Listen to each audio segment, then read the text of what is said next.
मतदार याद्यांमधून मतदारांची नावं वगळण्याच्या प्रकरणावरून काँग्रेसनं आक्रमक भूमिका घेतली। अमरावतीमध्ये बूथ प्रमुखांच्या SIR प्रशिक्षण कार्यक्रमात काँग्रेस नेत्या यशोमती ठाकूर यांनी मतदारांची नावं डिलीट करण्यासाठी ज्यांनी अर्ज भरले असतील त्यांची माहिती निवडणूक आयोगाकडून मिळाल्यानंतर संबंधितांवर FIR दाखल करू असा इशारा दिला आहे।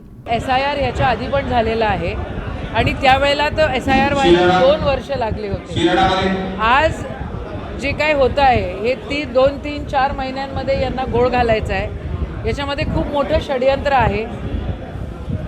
माझा युवक काँग्रेसचा जो एक मेंबर आहे, गावचा अध्यक्ष आणि NSUIचा जो मेंबर आहे वेदांत केने म्हणून, त्याचं नाव मागच्या या 6-7-8 महिन्यामध्ये डिलीट केलेलं आहे। असं कसं डिलीट होऊ शकतं?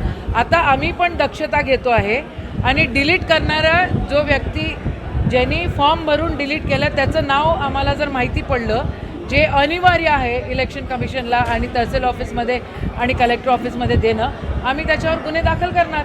आम्ही शांत बसणारे नाही आहोत। या ठिकाणी जे सत्ताधारी आहे त्यांना घोळ घालायचा आहे।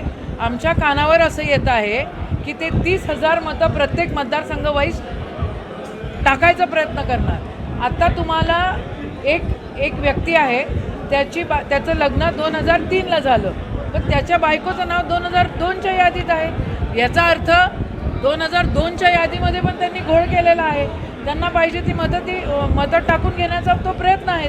असं कसं चालणार? या ठिकाणी लोकशाहीसोबत खेळवाड करण्याचा जर प्रयोजन असेल तर ते आम्ही होऊ देणार नाही।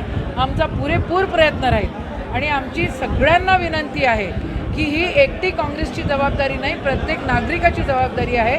प्रत्येकानं बघण्याची गरज आहे की तुमचा एन्युमरेशन फॉर्म तुम्ही भरला का, शेजारच्यांचा भरला का, तुमचं मतदार यादीमध्ये नाव आलं का, नाही आलं का।